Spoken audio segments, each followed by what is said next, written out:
Good morning to all and all. Myself Suguna. Now I'm discussing the session 4 of organizational behavior topic models and approaches of organizational behavior.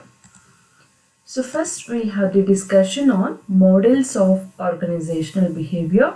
Here there are 4 models which has the impact on the study of organizational behavior. First one, autocratic model. Secondly, custodial model, supportive model and collegial model. So these are the 4 models we are going to have the discussion in this session. So I will take the first model here for the discussion, that is autocratic model. So autocratic model which specifies clearly the boss has the demanding power.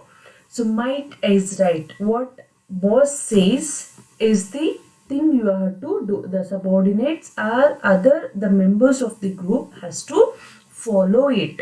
It depends upon the power what the boss or the team leader he lays in his hand.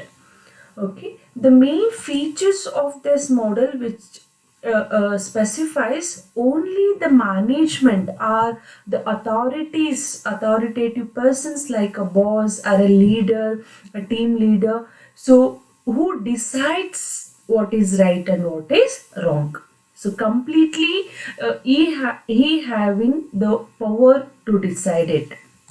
Nextly, the obedient orientation of the employees. So in this model, it specifies that every subordinates in an organization are the team members or group members, they have to be obedient to boss. So what the boss specifies to the individuals, they have to be obedient and they have to be follow. There should not be any delay in the work, there should not be any further communications will be held. So it says might is right. What the boss says will be a right. Okay, so this is the main concept of this autocratic model. So see in this picture, a simple picture I have taken here. So he shows the direction and he tells, so other subordinates or the members has to follow. There is no option for the suggestion or for the collective opinion like that. So he decides, the boss decides everything in this model. So next we are going to have the discussion on custodial model. So custodial model which mainly talks about there will be the dependence of the organization. So in the autocratic model, the main drawback is, so the boss has the demanding power. So completely power which lies in the hands of the boss or a manager or a team leader. So it has to be removed. So there should be dependence on the organization, not on a boss. So this is what the concept of custodial model. So here the employees has to depends on the organization, nothing but the other higher authorities of the top level management, not only a particular supervisor or a boss or a team leader.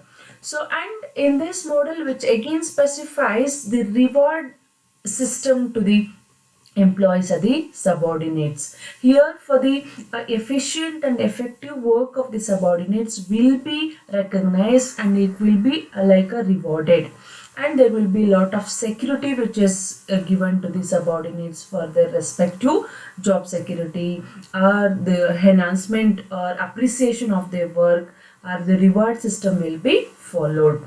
So in this model, it's clearly promotes for the employee satisfaction.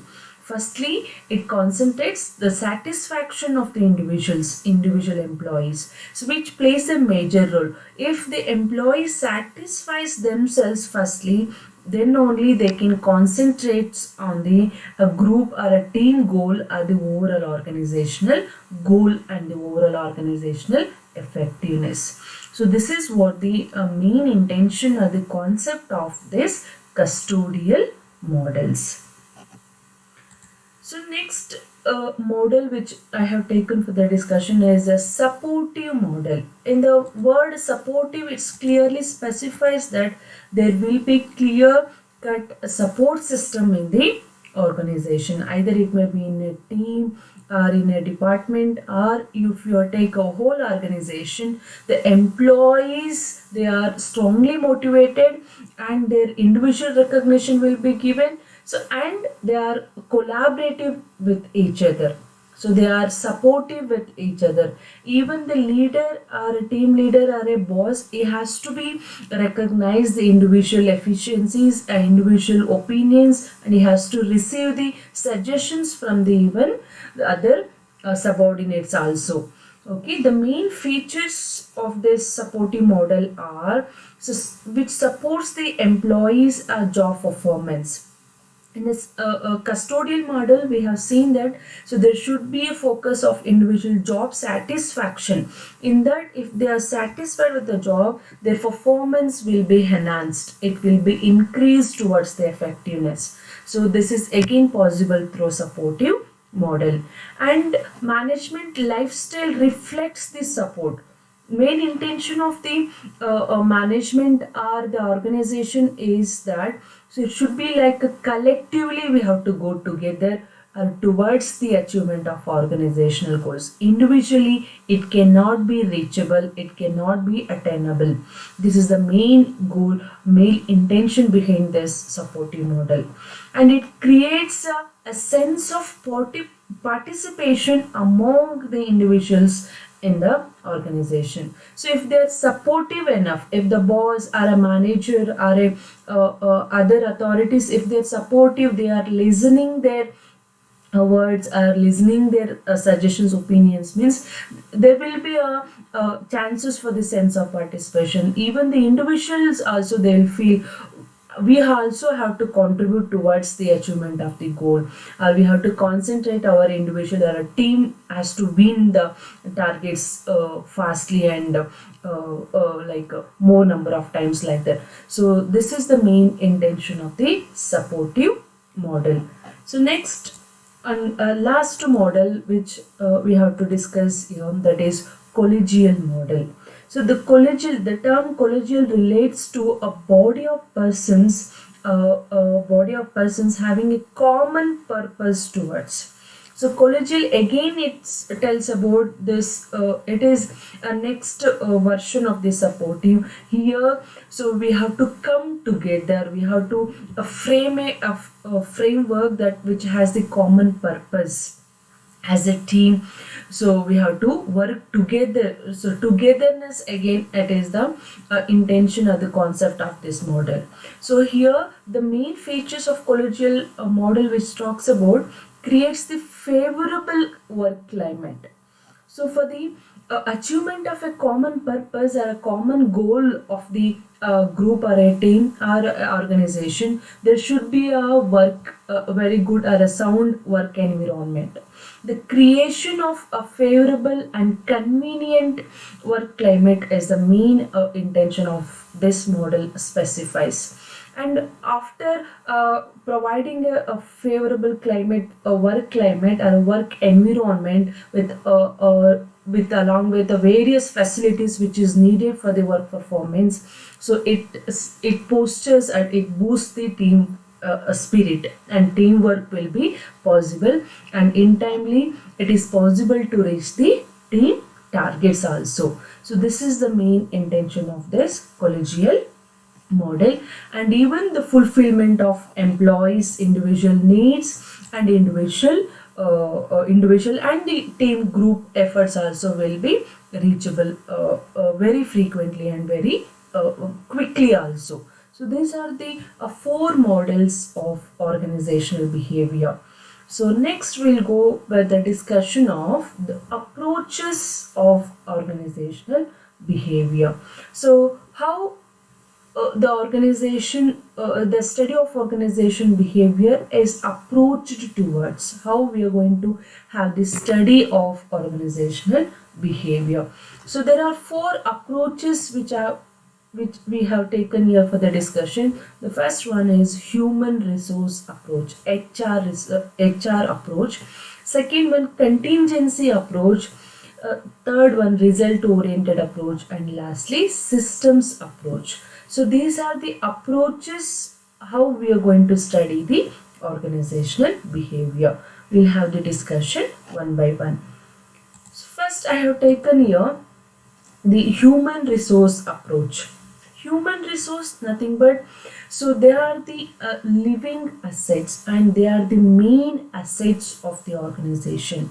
So we have to be treat as a main asset. Their contribution will be, their efforts will be more important in the organization. So in the business or in the organization, we can't treat a human resource or a human beings as a factors of production.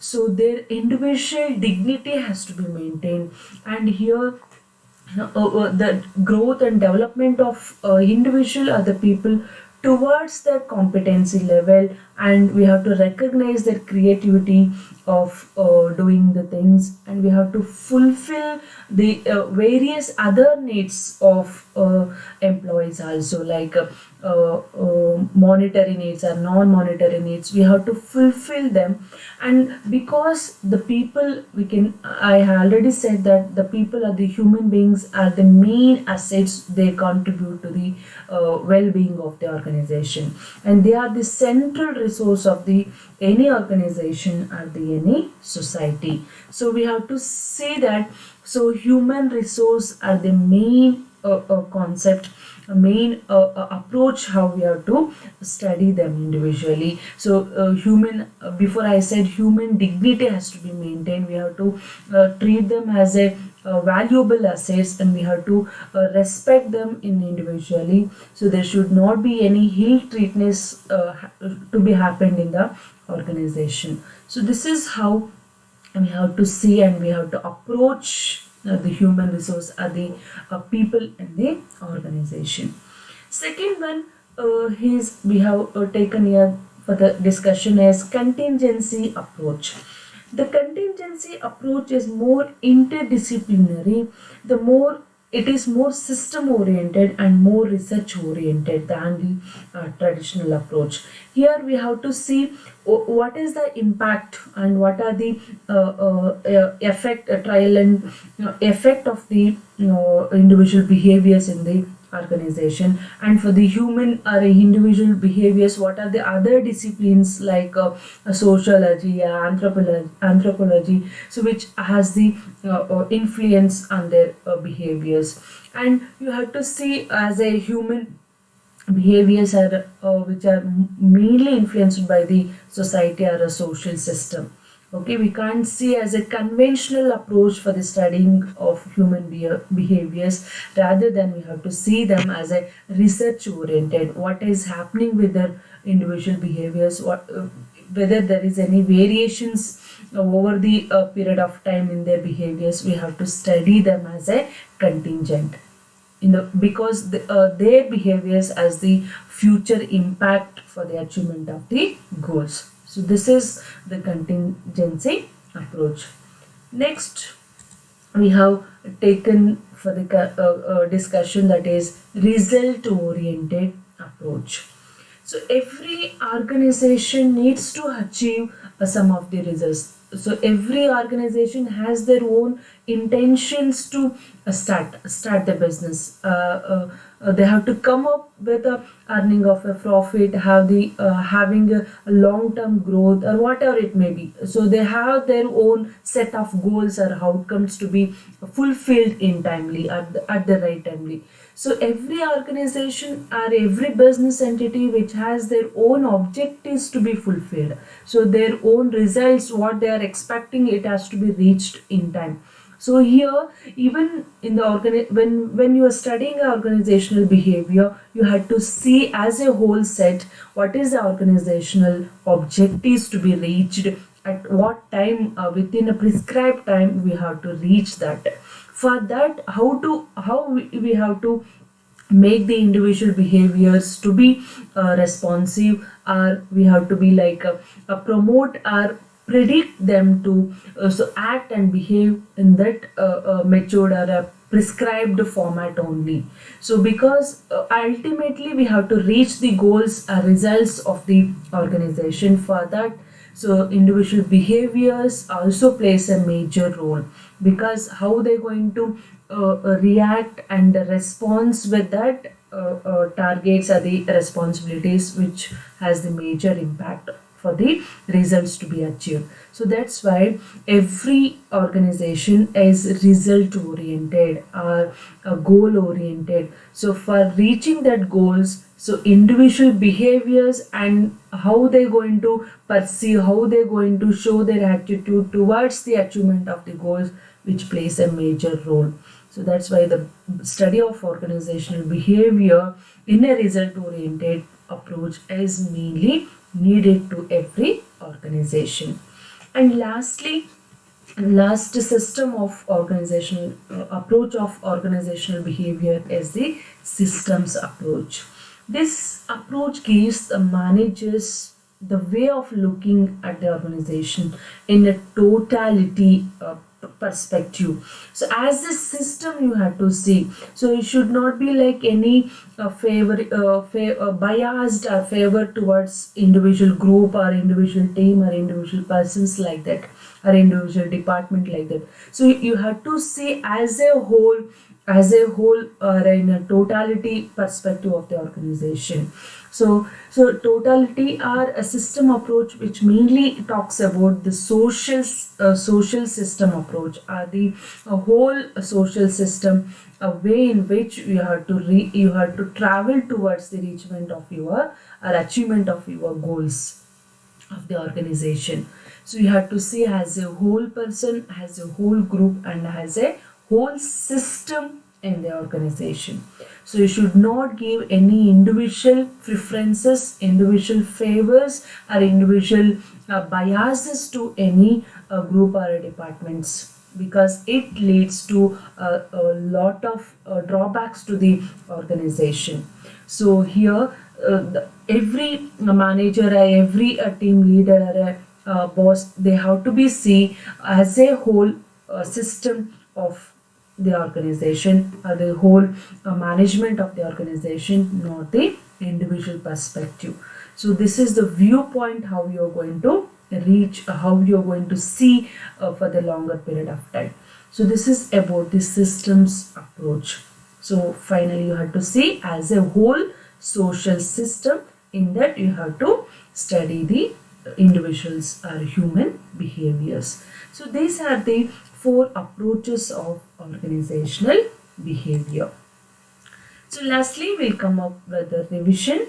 So firstly we have discussed the models of organizational behavior. So as I said, there are 4 models: autocratic, custodial, supportive, and collegial. In the autocratic, the boss or the leader plays a major role. So what he says, might is right. What he says, so every subordinate should be obedient towards that, and they have to do that. Custodial model, which has prescribed rules and regulations of the organization that needs to be followed by individual subordinates, not to be followed by the boss.